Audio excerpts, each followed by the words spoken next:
que Tshisekedi n'a pas l'âme d'État. J'ai conseillé qu'il puisse avoir l'âme de l'État plutôt que d'avoir l'état d'âme. N'est-ce pas, sur ce plateau, vous avez insisté que Jean-Marc Abound n'ira pas au Sénégal rencontrer d'autres forces de l'opposition qui vont se rencontrer au Sénégal parce que son agenda est compliqué. J'avais dit que je ne suis pas sûr qu'il sera là parce que son agenda, en tout cas, est tellement chargé qu'il travaille dur sur les cahiers des charges à présenter lors du dialogue.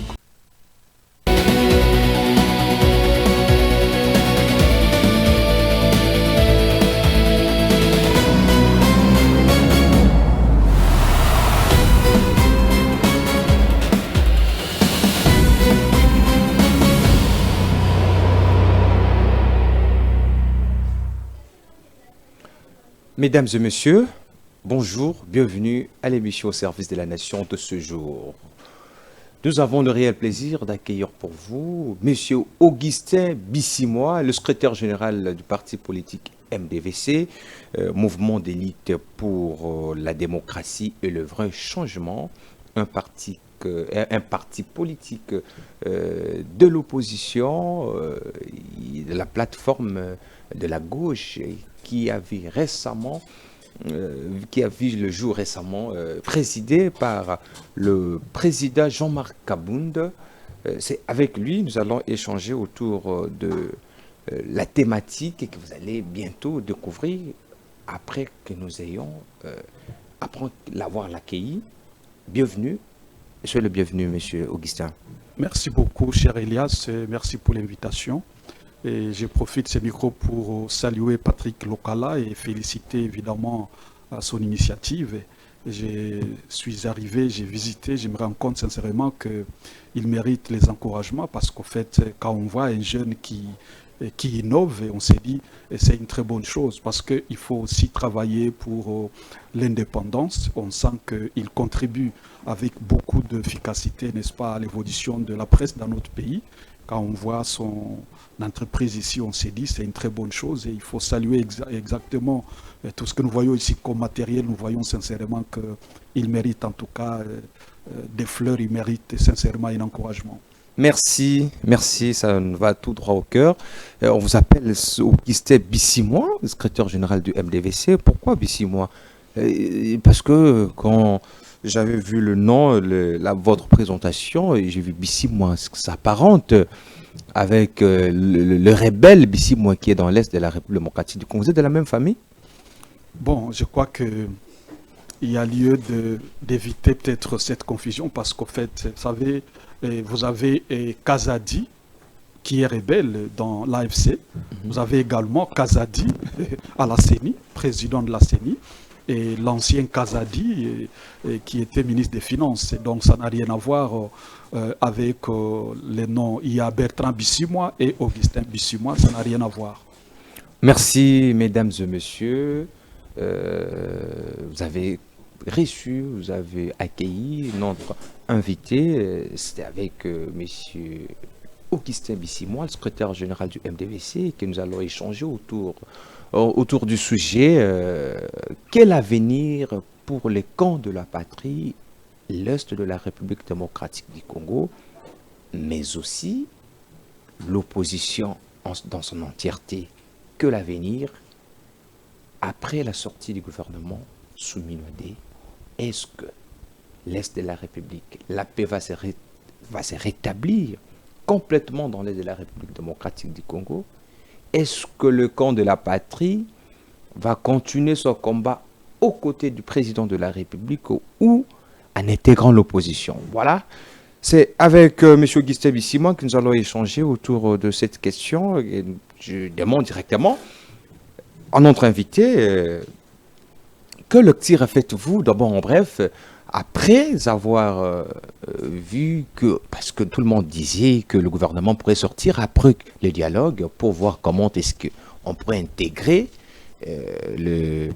toutes les forces pour espérer à une paix durable dans l'Est de la République démocratique du Congo. Mais d'emblée, nous avions vu un gouvernement qui est sorti où on n'a pas vu toutes les forces se fédérer autour de ce gouvernement. Quelle lecture vous avez fait chez vous? Bon, de prime abord, je voudrais ici dire que ce gouvernement, pour nous, c'est un non-événement. Je pense même pour la population congolaise, lorsque vous voyez sincèrement les réactions de beaucoup de citoyens, que ce soit dans les médias, que ce soit dans les réseaux sociaux, vous vous rendez compte sincèrement qu'il y a une déception totale, et même du côté du pouvoir en question. C'est comme ça que le chef de l'État a eu à présider une réunion de l'union dite sacrée après sortie du gouvernement, parce qu'il fallait, n'est-ce pas, chercher à apaiser les esprits, parce qu'il y avait des tensions énormes. Oui, oui. Et donc, Et d'ailleurs, après cette rencontre, il semblerait que le président leur a dit que c'est un gouvernement éphémère, un gouvernement qui ne va pas durer, et que tout peut changer à tout moment, assez référent à l'évolution des travaux au niveau de Doha. oui, parce que sincèrement, ça vaut la peine. Si le président Tshisekedi a dit ça, c'est qu'il a compris que le travail était très mal fait. Était très mal fait. Parce que vous savez, lorsqu'on est chef de l'État, lorsqu'on dirige une institution, et pas n'importe laquelle, on doit savoir, n'est-ce pas, se comporter en véritable homme d'État. On doit savoir se comporter, n'est-ce pas, en véritable leader. Et lorsqu'on met en place un gouvernement, ça signifie qu'il y a un objectif. Et si on a un objectif à atteindre, on doit se rassurer qu'on a mis les acteurs qu'il faut à la place qu'il faut. Et donc, je suis convaincu que ça va changer, parce que lorsque vous voyez la configuration, et vous vous posez des questions, bon, il a voulu faire quoi exactement? Tous laissent à croire qu'il n'était pas à sa place lorsqu'il a signé cette ordonnance. Tous laissent à croire que, bon, il était physiquement là. D'autres personnes parlent de vouloir remercier d'autres personnes, du remerciement. Il devait remercier quelques personnes parce que nous sommes déjà presque à la fin, hein, presque, il nous reste que 30 mois pour la fin de son deuxième mandat, et qu'il devait remercier d'autres personnes. Parce que le gouvernement, le dialogue, c'est un gouvernement d'exigence. Bon, que ce soit une façon de remercier ou de récompenser certains, et nous pensons au niveau du MDVC qu'on ne peut pas se comporter de la sorte lorsqu'on est au sommet de l'État. Est-ce que vous savez que le gouvernement a une mission principale de servir l'intérêt général? Est-ce que Tshisekedi et l'Union sacrée savent qu'il ne reste qu'une affaire de 28 mois, n'est-ce pas, pour que le deuxième mandat et le dernier puissent prendre fin? Est-ce que Tshisekedi et son Union sacrée savent que le premier mandat était un échec, et lorsqu'il avait bâti campagne, il avait demandé qu'on puisse encore une fois lui faire confiance? Alors, lorsqu'on tient un tel discours pendant la campagne, ça signifie qu'on a constaté un certain nombre de déceptions dans les chefs du peuple. Et lorsqu'on dit, s'il vous plaît, voudriez-vous encore me faire confiance? Cette fois-ci, je promets que... Mais lorsqu'on analyse, on se rend compte qu'il ne reste que 28 mois pour que son dernier mandat prenne fin. Et dans le deuxième mandat, il avait programmé ou, n'est-ce pas, présenté 6 engagements. Et oui, pour que les choses changent.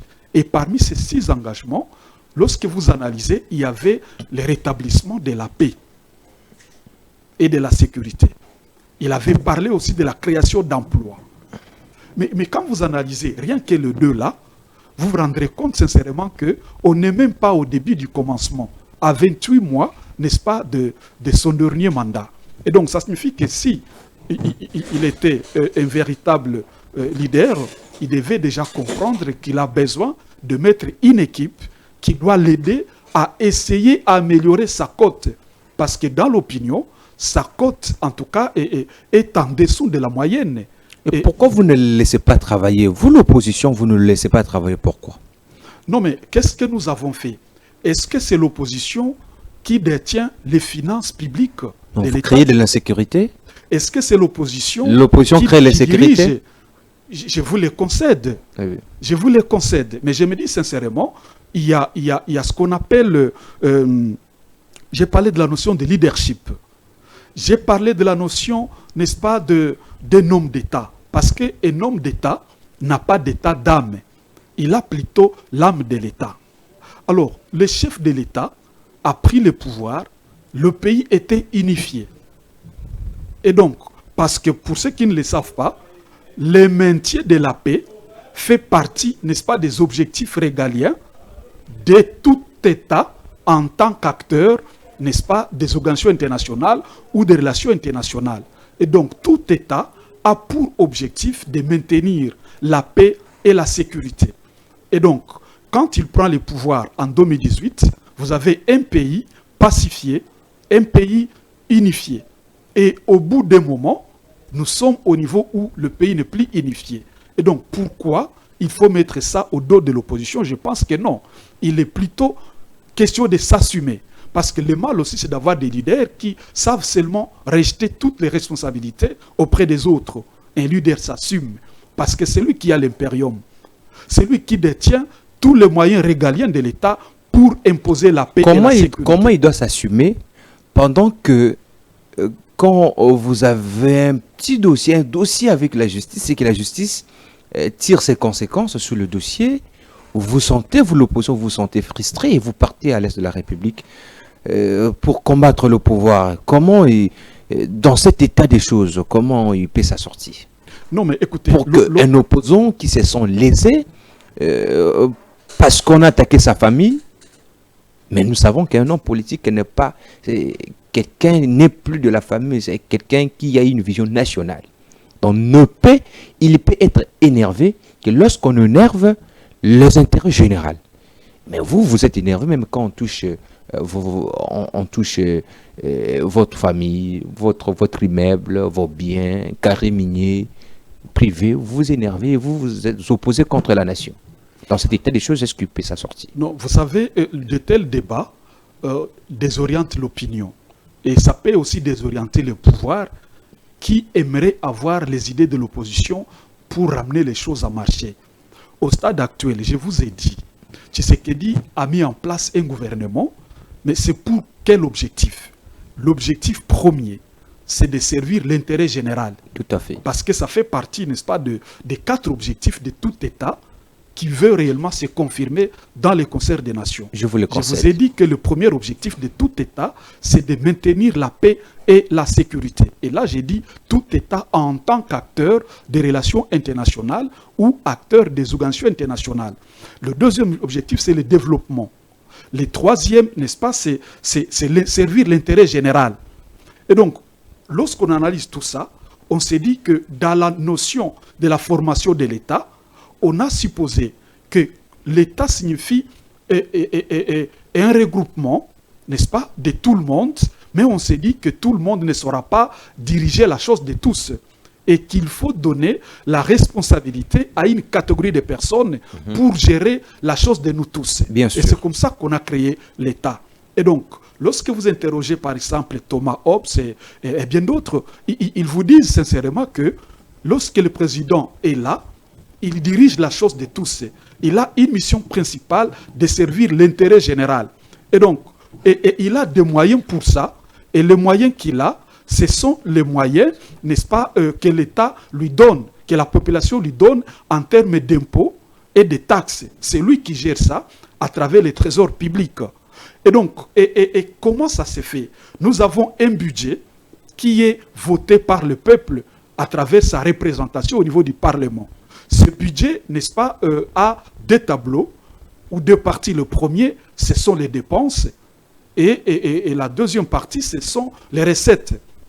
Et l'autorité budgétaire arrive à adopter un budget global avec les moyens bien précis et avec, n'est-ce pas, les dépenses bien précises.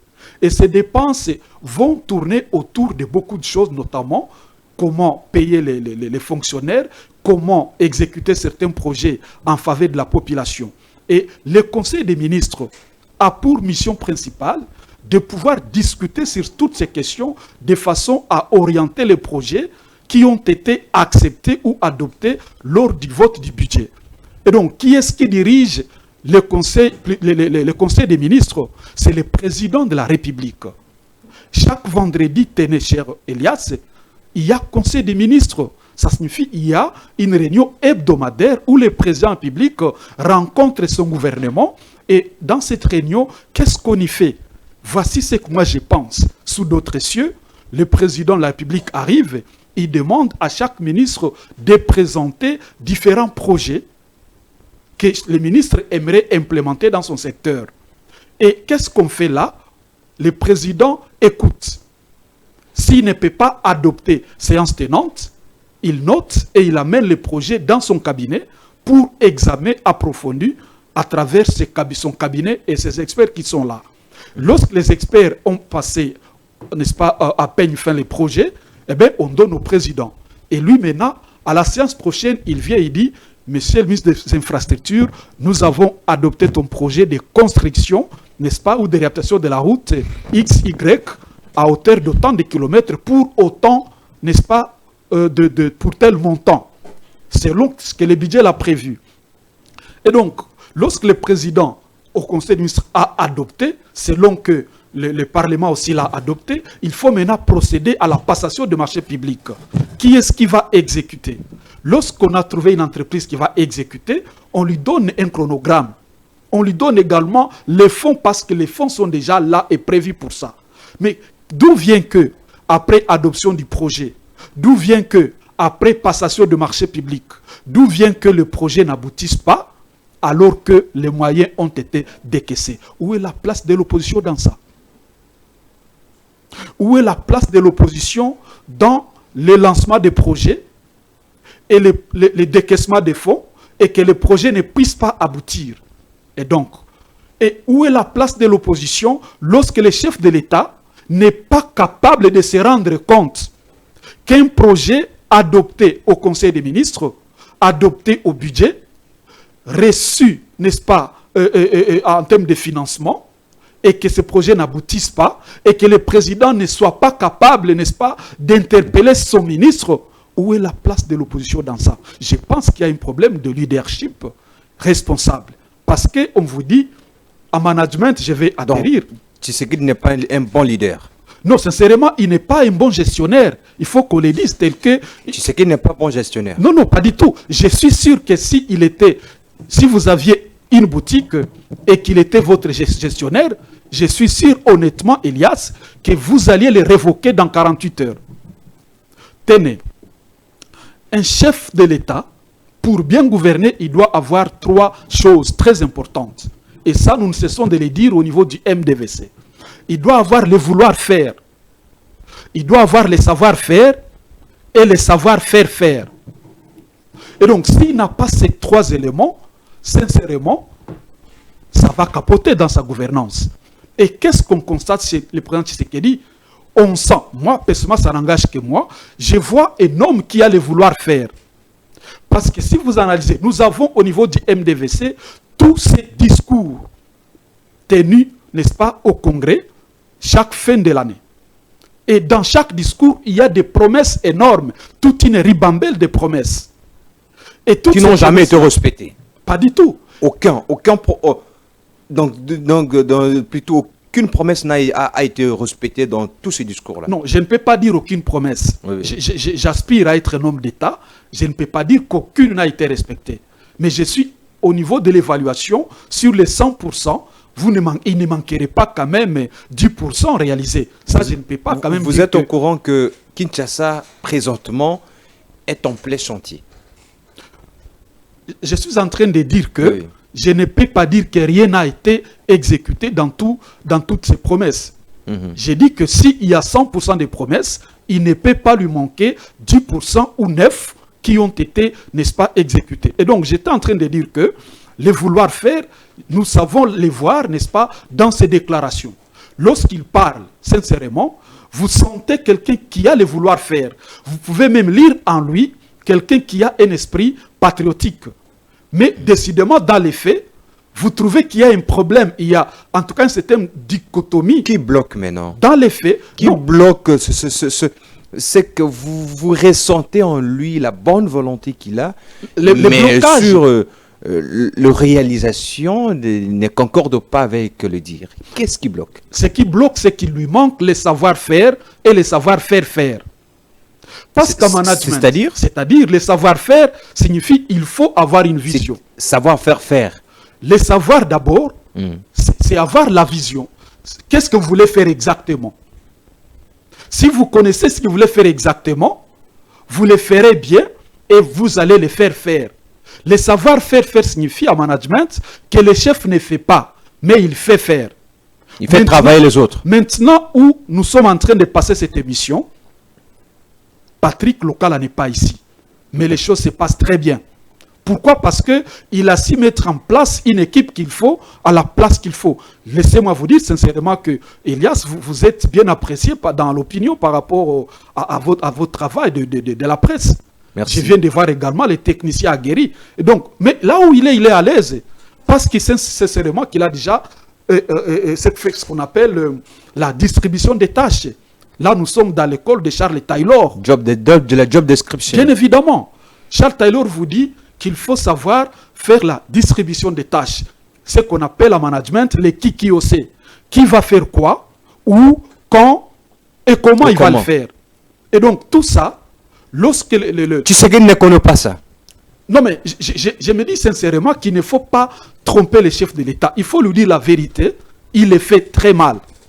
Très mal, pourquoi? Parce que les savoir-faire, parce que pour détenir les savoir-faire faire, il faut détenir les savoir-faire. Est-ce que Moukoko Samba, qui est un économiste, un chevronnier dans la science, quelqu'un de respecté, dans la gestion, on a vu quand il était avec Kabila, Ropité, bon gestionnaire, ne sont pas au courant de toutes ces notions-là, que vous soit seulement, ça limite seulement la théorie. Je vais vous surprendre. Un jour, vous ferez peut-être le pire que... Je vais vous surprendre. Eh bien. Presque dans tous les cabinets ici, nous y avons des membres. Cabinet? Des cabinets ministériels ici. Le MDVC, il y a des membres. Donc, vous partagerez le bilan. Laissez-moi vous dire quelque chose. Il y a des gens dans les cabinets. Vous avez par exemple un conseiller, membre d'un cabinet quelconque, mais qui a adhéré à la vision du parti. Parce qu'il a cru à cette vision et il s'est dit, bon, moi je suis là, mais je suis expert, on m'a pris comme expert, mais j'ai adhéré à la vision du MDVC. Et donc, tous ces gens, qu'est-ce qu'ils nous disent? Les ministres que vous voyez là, nombreux ont un cahier de charges, c'est-à-dire ils ont un plan qu'ils veulent bien faire au profit du pays. Mais ce plan est bloqué quelque part. Pourquoi? Parce que même le Premier ministre s'est plaint, mais il ne va pas le dire, parce que nombreux sont astreints au devoir des réserves. Le problème, c'est quoi au fait? Vous avez par exemple un gouvernement, on vous nomme Premier ministre, mais vous n'avez pas la même mise sur les finances publiques.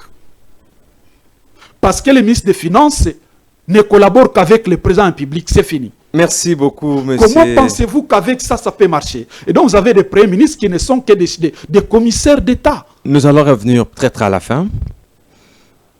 Que l'avenir pour les camps de la patrie? Vous connaissez les camps de la patrie?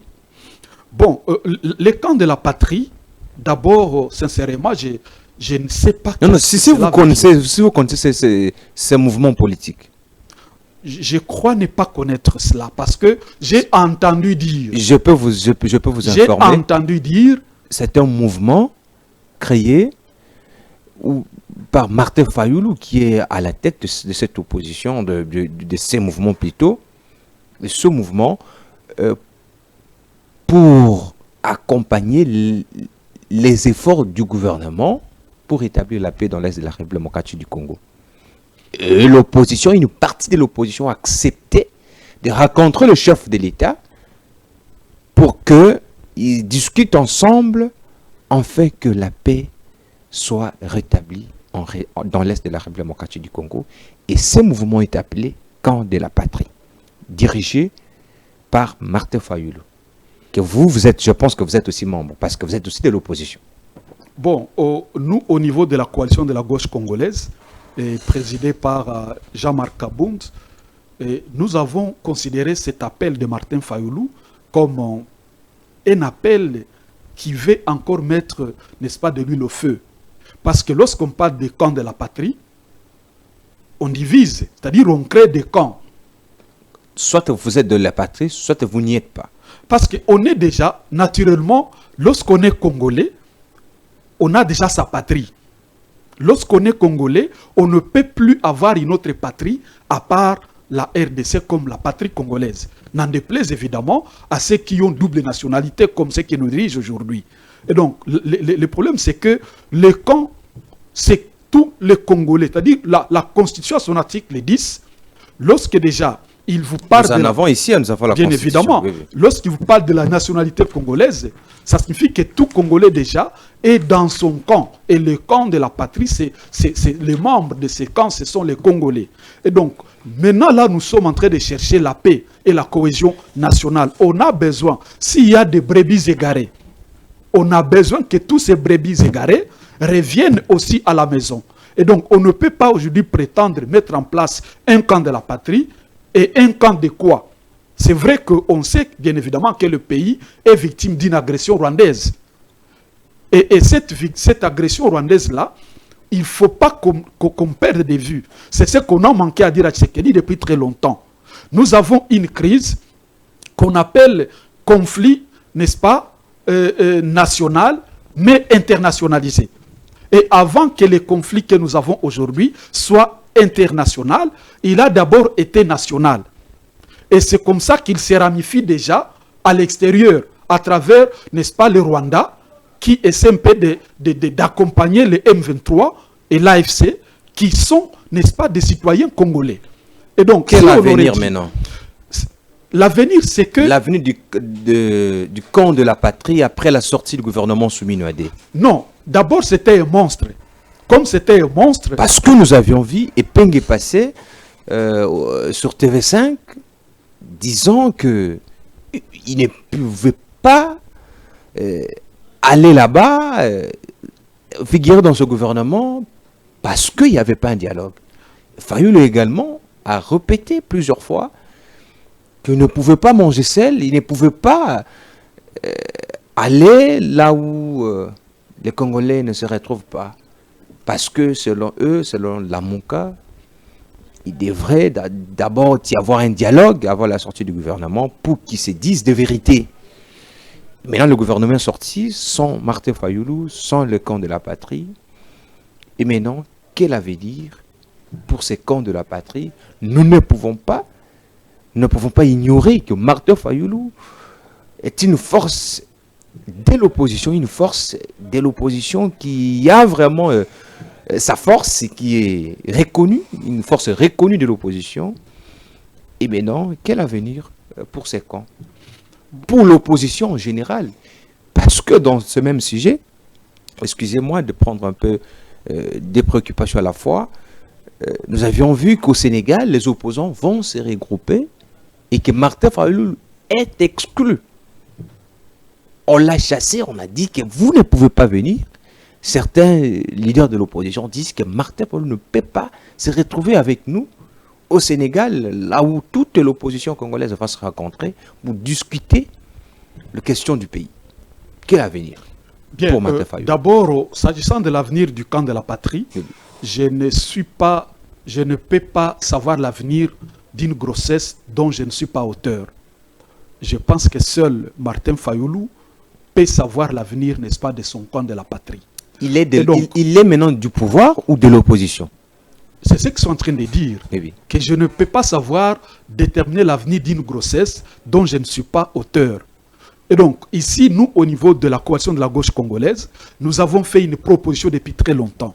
Et cette proposition de la gauche congolaise disait qu'il faut absolument qu'il y ait un dialogue qui mette en place tous les fils du Congo pour discuter sur les questions essentielles en ce qui concerne la paix et la sécurité, également discuter sur les grandes questions qui peuvent amener le pays à se développer. Et c'est ça notre position au stade actuel. Et donc, c'est à l'issue de ces dialogues-là que nous estimons qu'il faudra avoir une équipe qui va orienter, n'est-ce pas, les grands débats et les grandes questions sur le développement du pays, la paix et la sécurité. C'est comme ça que côté camp de la patrie, en tout cas au niveau du MDVC, nous ne pouvons pas discuter ces questions-là parce que ça ne nous engage pas. Nous avons constaté que les gens s'étaient vendus les vents. Martin Fayoulou et Tshisekedi avaient vendu les vents. Je ne sais pas qui était vendeur et qui était acheteur, mais nous avons seulement constaté que les deux s'étaient vendus les vents. Et nous devrions éviter cela. Si nous voulons parler État, il faut qu'on soit des véritables hommes d'État et traiter les questions de l'État, pas avec des émotions, pas avec des sentiments, mais, n'est-ce pas, avec l'âme de l'État. Parce que nous disons qu'un homme d'État n'a pas d'état d'âme, mais il a plutôt l'âme de l'État. Et lorsque nous aurons tous à considérer que nous ne sommes plus, n'est-ce pas, des combattants ou des militants des partis politiques, et que lorsque les partis nous cèdent à gérer la chose publique, nous devenons des véritables hommes d'État, c'est en ce moment-là que les gens vont parler État. Au lieu de parler des individus, on peut plutôt... Regardez, aujourd'hui, je vous ai dit, à 28 mois de la fin du mandat de Tshisekedi, on ne voit pas, que ce soit à l'IDPS, est-ce que vous avez... J'ai suivi, ça fait 2 réunions que l'Union sacrée vient de tenir. Tout à fait. On n'a même pas parlé de la paix dans ces réunions-là. On n'a même pas parlé des questions de l'Est. On n'a même pas parlé d'évaluation, n'est-ce pas, de leur 2e mandat. On n'en a pas fait allusion. Alors comment voulez-vous que les gens travaillent s'ils ne peuvent pas parler, n'est-ce pas, des grands projets? Et donc, on a parlé des 6 engagements du président de la République. Mais au sein de la réunion de l'Union sacrée, j'ai pensé, moi j'attendais qu'on puisse évaluer les 6 engagements-là. À 28 mois de la fin de ce mandat, qu'on se dise, qu'est-ce que nous avons déjà fait dans X engagement et dans Y engagement? Mais malheureusement, ce n'est pas ça le débat. Augustin Bissimois, vous êtes secrétaire général du MDVC. Est-ce que vous êtes convié au Sénégal à la rencontre de toute l'opposition congolaise? Oui, la coalition de la gauche congolaise a reçu l'invitation, mais il se dégage que le président Jean-Marc Kabound, il est beaucoup pris sur beaucoup d'autres questions. Il est en train d'analyser son agenda, mais je suis convaincu que son agenda est tellement chargé. Se motiver, l'exposé des motifs de cette invitation, ce quoi? Vous irez parler de quoi au Sénégal? Non, mais dans l'invitation, on a parlé de rassembler les opposants pour devoir préparer les cahiers de charges, parce que pour l'opposition, les dialogues doivent avoir lieu. Pourquoi vous écartez Martin Fayoulou? Bon, je disais que je ne suis pas là pour évaluer, n'est-ce pas, l'avenir d'une grossesse dont je ne suis pas auteur. Non, je dis pourquoi vous écartez, parce que Martin Fayoulou s'est dit un opposant et reconnu internationalement que c'est un opposant congolais. Je vous ai dit que les opposants se rencontrent, il est écarté. Je vous ai dit que la coalition de la gauche congolaise a reçu l'invitation. Quand on reçoit l'invitation, ça signifie qu'on n'est pas organisateur. Les organisateurs qui sont les organisateurs? Je ne sais pas, c'est vous qui avez soulevé le débat. Nous, on a reçu l'invitation de la part de ceux qui organisent. Mais dans l'invitation... Et là, il y a par exemple les gens comme Joseph Kabila et Moïse Katumbi, et donc, ce sont eux. Mais le président Jean-Marc Kabound a un agenda très chargé. Et je suis sûr qu'il est en train de travailler dur sur les questions, n'est-ce pas, d'intérêt général. Et d'ici là, il est en train d'élaborer un grand cahier de charges. Vous partez rencontrer Joseph Kabila et Moïse Katumbi au Sénégal? Je suis en train je vais répéter pour une meilleure audition. D'accord. Je disais que Jean-Marc Kabound a reçu l'invitation. Et Jean-Marc Kabound a, en tout cas, un agenda très chargé.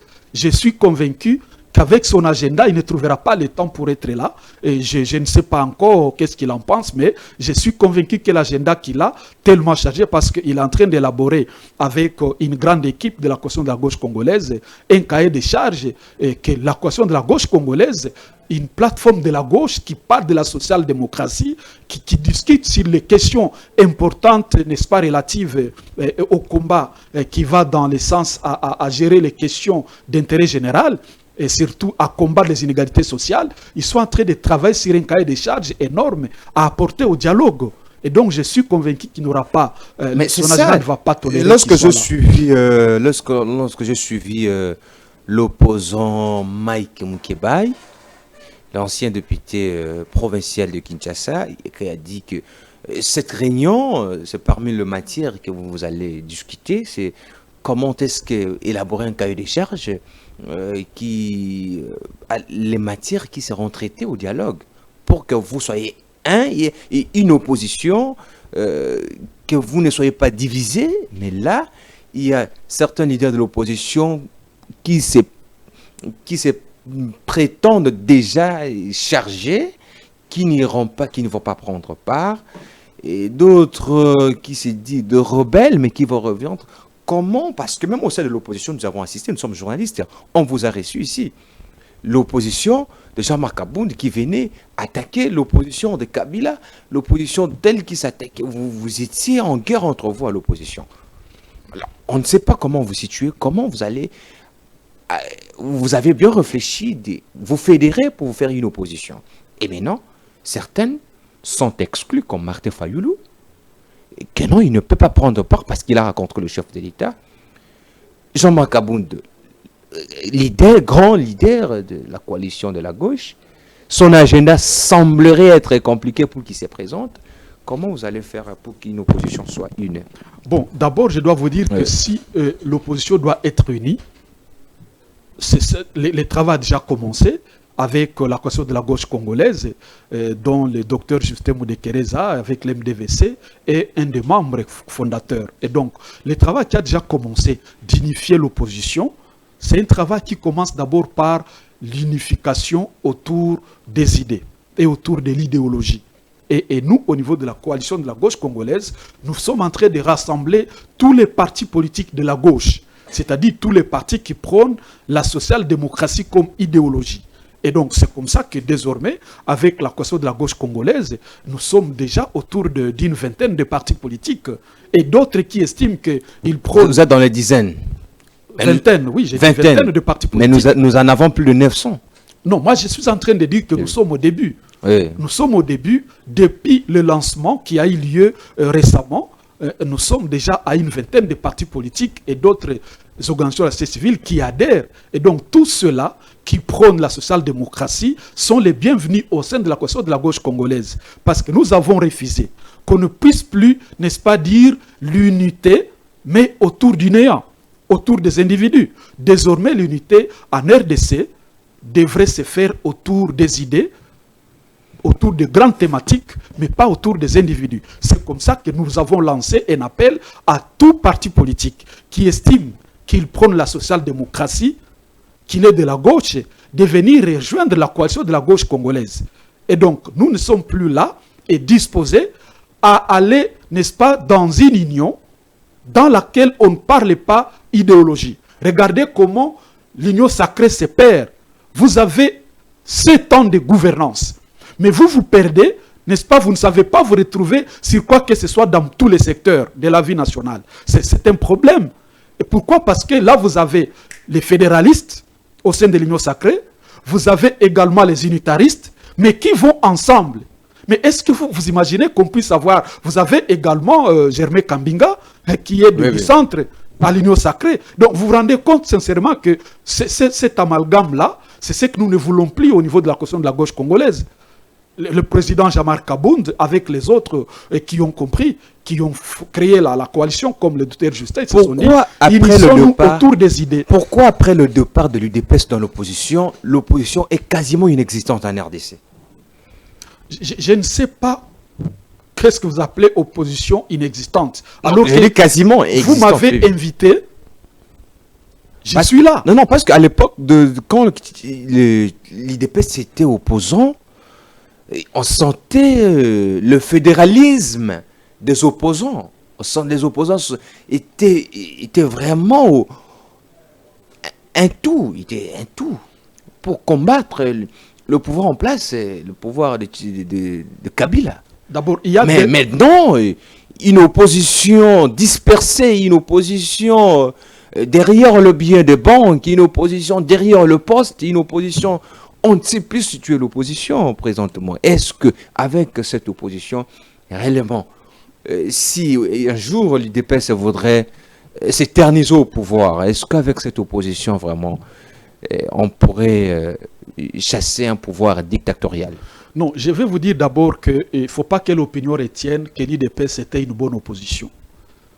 L'UDPS était une très mauvaise école à l'opposition. Et aujourd'hui, les gens pensent que si on n'a pas brûlé les bus de Transco, c'est qu'on n'est pas opposant. Les gens pensent que si on n'a pas brûlé les goudrons, vous voyez les goudrons ici, les gens ne savent pas ce que ça coûte. Ça coûte énormément, beaucoup d'argent à l'État.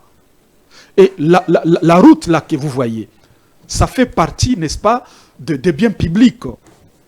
Les gens pensent que lorsqu'on n'a pas cassé les bureaux de l'Assemblée nationale, lorsqu'on n'a pas cassé la primature, l'opposition n'existe pas. Non, ça au niveau du MDVC... C'est une évidence africaine. Non. C'est une évidence africaine. Au niveau du MDVC, nous voulons faire une opposition autrement. Nous pensons qu'il y a lieu de se conformer à la loi. Nous avons la loi portant statut de l'opposition. C'est cette loi-là qui nous guide. Cette loi nous donne, n'est-ce pas, la mission. Les textes dans ce pays, monsieur le secrétaire général, dans ce pays, le texte, vous évoquez le texte dans ce pays. Ah, je constate aussi que vous avez compris que c'est un État à refonder. C'est comme ça d'ailleurs que la vision du MDVC est de refonder l'État et bâtir un Congo pour tous. Comment vous voulez faire une opposition de texte? Arriver au niveau parce que le pouvoir en place n'a pas pris l'opposition, n'a pas pris le pouvoir à part l'opposition de texte. Si vous lisez la Constitution, l'article 1er vous dit que c'est un État démocratique et un État de droit. On ne peut pas parler d'un État de droit si on ne respecte pas les textes. Je comprends aussi votre déception. Non, moi je suis journaliste. Je comprends. Je reste sur le fait. Moi je suis journaliste. Je suis d'accord. Je suis d'accord avec que le texte ne marche pas dans ces pays. La violence marche. Je suis d'accord avec vous. Oui. Je sens une déception en tant que journaliste, quatrième pouvoir. Je constate que le quatrième pouvoir aussi est déçu du fait que notre pays ne respecte pas les textes. Non, les textes ne sont pas respectés dans ce pays. Et c'est un problème. Oui. Alors que la Constitution, là, nous devons la respecter telle qu'elle est, parce qu'elle nous donne des orientations.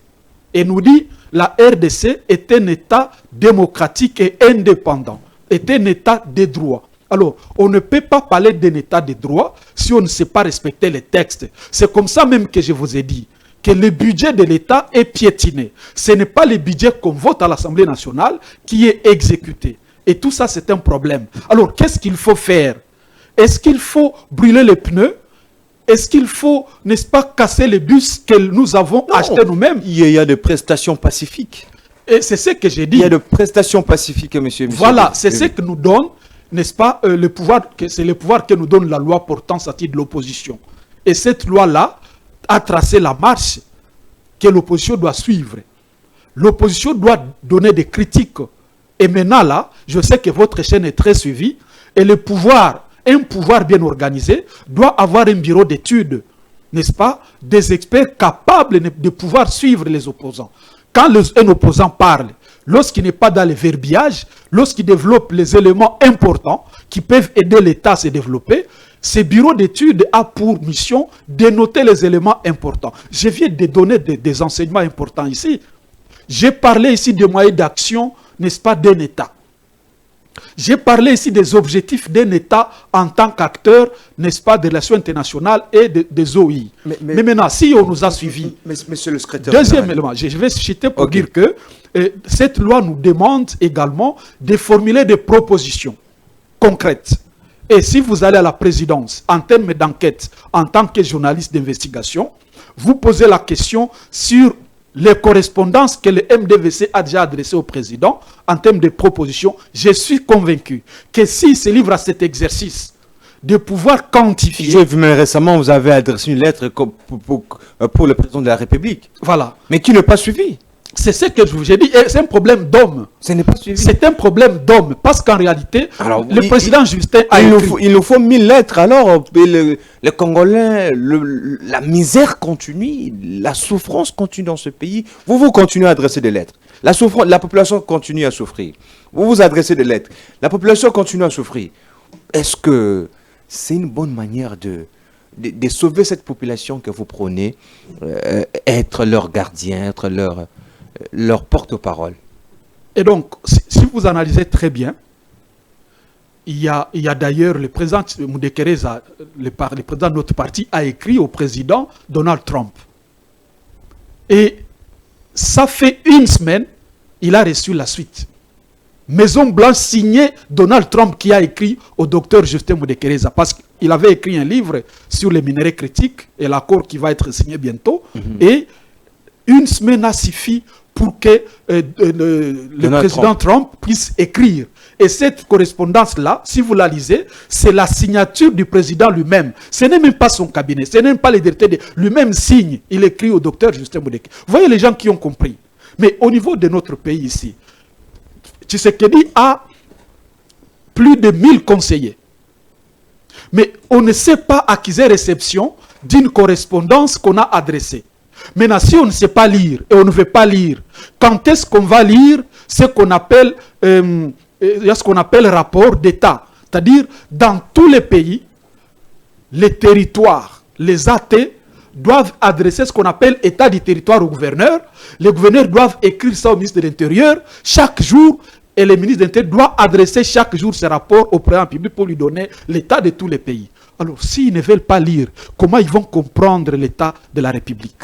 S'ils pensent qu'il faut voyager chaque jour, quand est-ce qu'on va... Parce que les signataires dans les cabinets des ministres ou d'un chef de l'État sont à une hauteur là considérable. Mais si on n'a pas le temps de lire, comment on va diriger la République? Et donc, c'est pour vous dire que nous, MDVC, même s'ils ne veulent pas respecter les textes, nous avons refusé de brûler les bus. Nous avons refusé, n'est-ce pas, de casser les biens publics. Nous avons refusé, nous avons dit, on va faire une opposition, n'est-ce pas, intellectuelle. On va présenter nos propositions. On n'a jamais vu MDVC réclamer qu'il n'y a pas d'eau, qu'il n'y a pas d'électricité. Vous avez oublié peut-être, je vais vous rappeler, oui. Le MDVC a été au tribunal de grande instance pour la question du RAM. Je crois que Patrick Lokala se rappelle. Tout à fait, 2020, 2021. Oui. C'est longtemps. Et donc, c'est pour. Il n'y a pas que ça. On a fait 6 mois au tribunal de grande instance pour la question des RAM. Et c'est grâce à nous que l'on a décidé finalement de s'asseoir cette question, même si on est en train de pratiquer ça sur notre forme. C'est comme ça que Kibasa est reconnu chaque jour parce qu'il a joué un bon rôle. On estime qu'il a fait un bon travail auprès d'un public, mais nous pensons sincèrement qu'il y a un problème. Vous l'avez dit qu'on a si récompensé les gens, c'est peut-être par rapport à ça. Et pourquoi on a reconduit les ministres des infrastructures et qu'on a ramené dans un autre secteur? Ah non, avec lui, ça marche pas. Alexis Guizaro. Il devait partir. C'est le chef de l'État qui connaît pourquoi il a reconnu ces gens. Ça veut dire là où on a mal travaillé. Et là où il y a détournement de fonds, on reconduit les gens. Il semblerait que c'est le représentant de Tutsi au gouvernement, donc on ne peut pas les bouger. Sinon, vous créez des problèmes avec le Tutsi. Voilà, c'est ça le problème. Donc, quand on dit que nous, de l'Est... Il semblerait, l'opinion dit ceci, que le représentant de Tutsi, c'était intouchable. Donc, si vous le touchez, vous touchez le Tutsi et le pays risque de prendre le feu. Bon, je concède ce qu'ils le disent et j'aimerais que le président Tshisekedi nous le dise parce qu'il nous doit des explications sur la manière dont il a reconduit 90% des ministres qui ont échoué. C'est à lui de nous dire pourquoi il les a reconduits. L'Est de la République, M. Augustin Bissimois, le secrétaire général du MDVC, vous avez tous les éléments possibles d'éclairer l'opinion. Parce que vous êtes politique. Vous entrez dans beaucoup de salons que le petit peuple n'entre pas. Quel avenir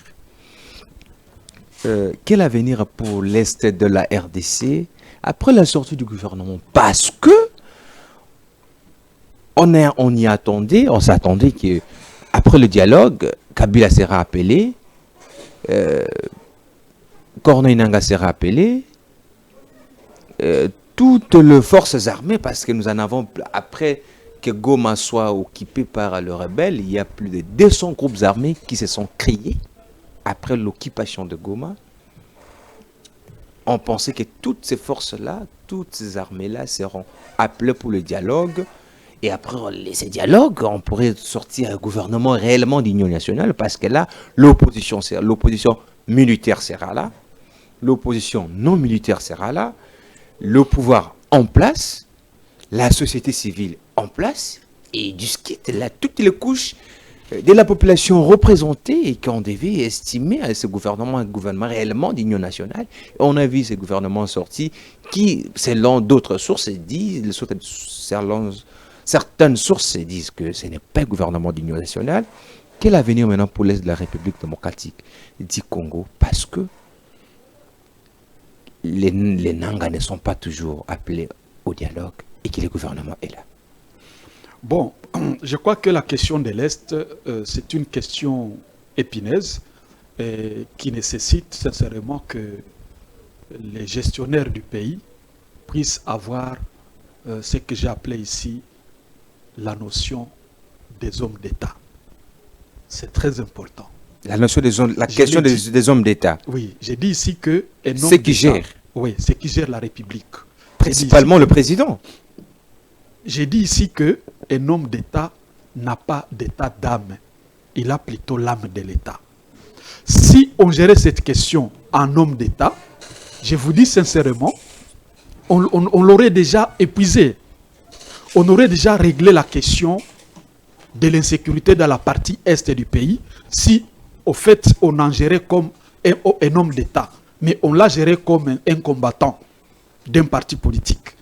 On l'a géré comme quelqu'un qui était, n'est-ce pas, en train de battre les mains ou les tambours d'un parti politique. Je vais vous donner les faits. Est-ce que vous savez que lorsque le M23 a pris Bunagana, juste après prise de Bunagana, le président de la République avait signé le cessez-le-feu à Luanda. Le cessez-le-feu interdit les FARDC à combattre. Ça, c'est un problème. Deuxième élément. Le président public avait refusé de négocier avec les M23. Au début, là. Alors, qu'est-ce que vous constatez? Vous constatez que, tout en refusant de combattre, en ayant signé le cessez-le-feu, il refuse également de dialoguer avec les M23. Là, c'est au début quand Bunagana a été tombé. Alors, qu'est-ce qui pouvait l'avoir poussé à signer le cessez-le-feu? Nous avons analysé cette question au niveau du MDVC et nous nous sommes dit, peut-être qu'il s'est rendu compte que l'armée n'est pas à sa place. Ça peut arriver que ce soit cela. Deuxième élément. Mais qu'est-ce qu'on fait lorsqu'on se rend compte qu'on n'a pas la force? Parce qu'il y a seulement deux notions pour terminer la guerre. La première notion, il faut la voie des armes, la voie de la force. Et là, quand je parle de la force, je vois la force militaire. Deuxième moyen ou deuxième voie, c'est la négociation. Parce qu'il y a ce qu'on appelle les moyens d'action de l'État. Dans les deux conditions que vous venez de donner là, ouais. Est-ce que la RDC répond à ces deux conditions? C'est là où je suis en train de me dire que la question de la paix à l'Est serait déjà jugulée. L'armée, avoir une armée forte et la négociation. C'est ce que j'ai dit. Oui. C'est-à-dire que si on voulait aimer cette question de l'insécurité à l'Est, ça serait déjà fini si on l'aurait géré en homme d'État. Parce qu'il y a deux moyens. Il n'y a pas le troisième. Il y a deux voies pour mettre fin à la guerre. J'ai dit ici, c'est la voie de la force. C'est-à-dire vous mettez en place, vous activez la puissance publique à travers l'armée. Deuxième moyen, vous recourez au dialogue. La négociation. Là, vous enseignez Tshisekedi ou comment? Soit vous lui donnez des leçons. Alors, j'ai appris, j'ai étudié. Et Tshisekedi ne connaît pas tout ça? Il a étudié aussi comme vous. Tshisekedi ne connaît pas ça, monsieur. Je ne parle pas d'un individu, je parle de la généralité. Non, c'est lui qui gère. Quand on parle du Congo, on voit de la science. Non, quand on parle du Congo, on voit Tshisekedi. Oui, je parle d'abord de la science. Oui. Et nous allons citer vers, n'est-ce pas, les particularités. Oui. Parce que moi, j'aime aller du général au particulier. De l'éloigner, n'est-ce pas? Alors, j'ai dit ceci.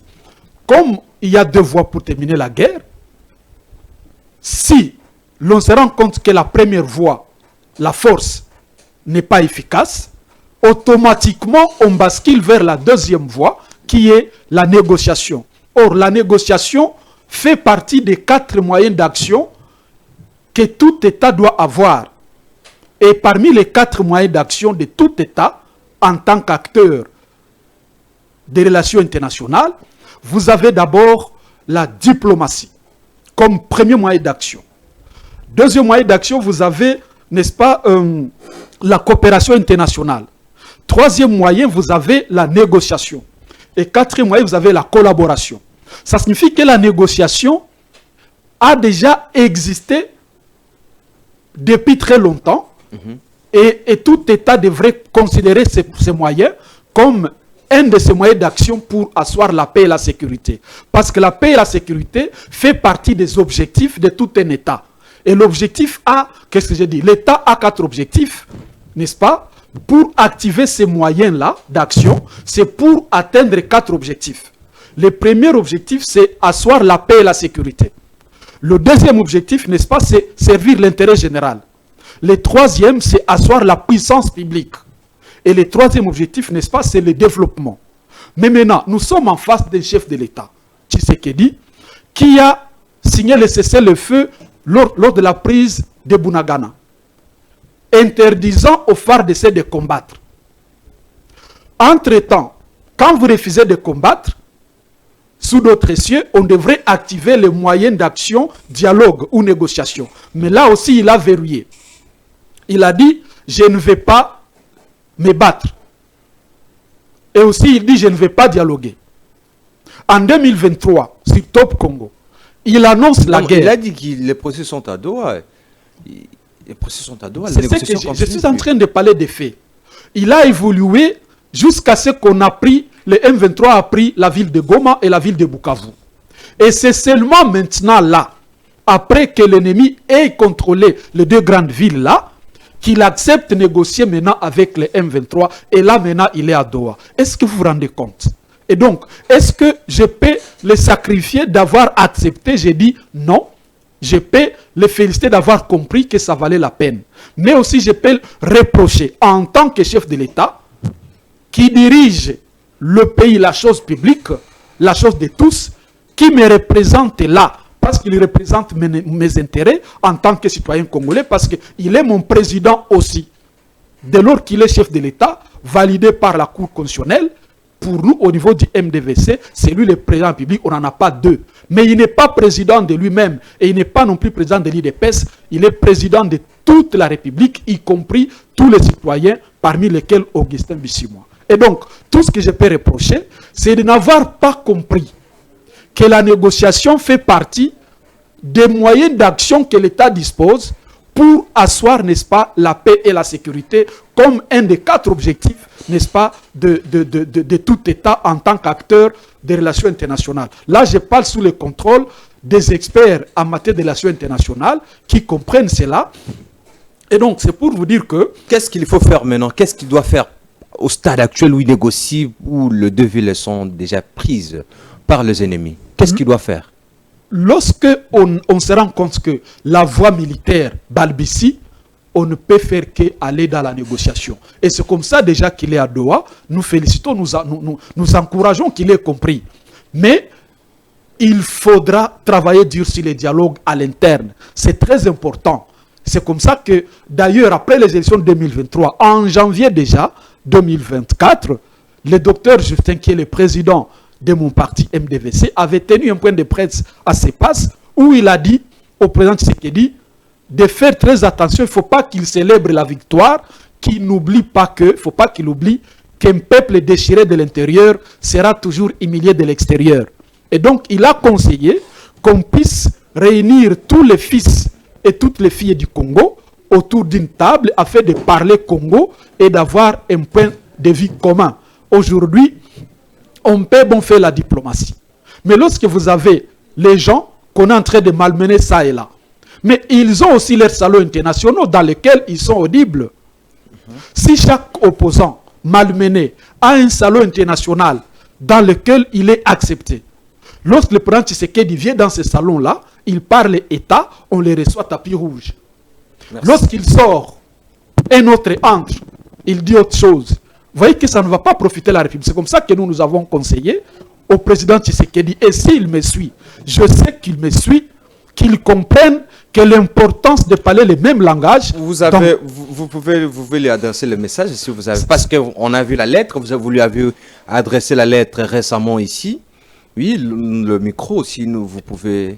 Et donc c'est comme ça que j'ai dit. Lui adresser. J'ai dit sincèrement qu'il faut qu'il comprenne que si réellement il a besoin de la paix, il a intérêt à travailler, vous avez intérêt, monsieur le président, à travailler en tant qu'un homme d'État qui n'a pas d'état d'âme, mais qui a plutôt l'âme de l'État.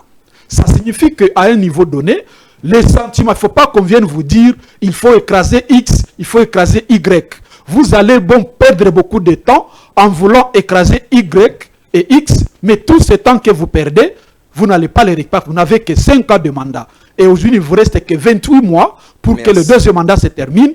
Et personne ne vous dit que vous avez échoué, on vous dit que vous avez réussi, alors qu'en réalité, le peuple ne sent pas ce que vous avez fait. C'est comme ça que nous pensons sincèrement que les dialogues sous, n'est-ce pas, le modèle 5O-SCC, elle est très bienvenue, de manière à ce que le peuple puisse parler le même langage Parce que, comme l'a dit le docteur Justin Mudekereza, un peuple déchiré de l'intérieur sera toujours humilié de l'extérieur. Merci, monsieur le secrétaire général Augustin Bissimo, le secrétaire général du MDVC. Mais avant de vous libérer, j'aimerais passer à quelques questions directes. N'est-ce pas, vous avez affirmé sur ce plateau que Tshisekedi gère le pays comme un combattant? J'ai dit que Tshisekedi ne gère pas ce pays comme il faut et que s'il était gérant de votre boutique, vous le chasserez dans 4 jours. N'est-ce pas, vous aviez affirmé sur ce plateau que Tshisekedi n'a pas l'âme d'État?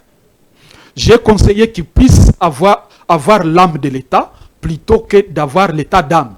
N'est-ce pas, sur ce plateau, vous avez insisté que Jean-Marc Abound n'ira pas au Sénégal rencontrer d'autres forces de l'opposition qui vont se rencontrer au Sénégal parce que son agenda est compliqué. J'avais dit que je ne suis pas sûr qu'il sera là parce que son agenda, en tout cas, est tellement chargé qu'il travaille dur sur les cahiers des charges à présenter lors du dialogue. Merci beaucoup, monsieur le secrétaire général Augustin Bissimo, d'avoir répondu présent à notre invitation. Très chers téléspectateurs, merci de nous avoir suivis. Restez toujours scotchés sur Télénews RDC, chaîne de la liberté. Commentez, likez, partagez le lien. À la présentation, c'était Elias Lokesso. Au revoir.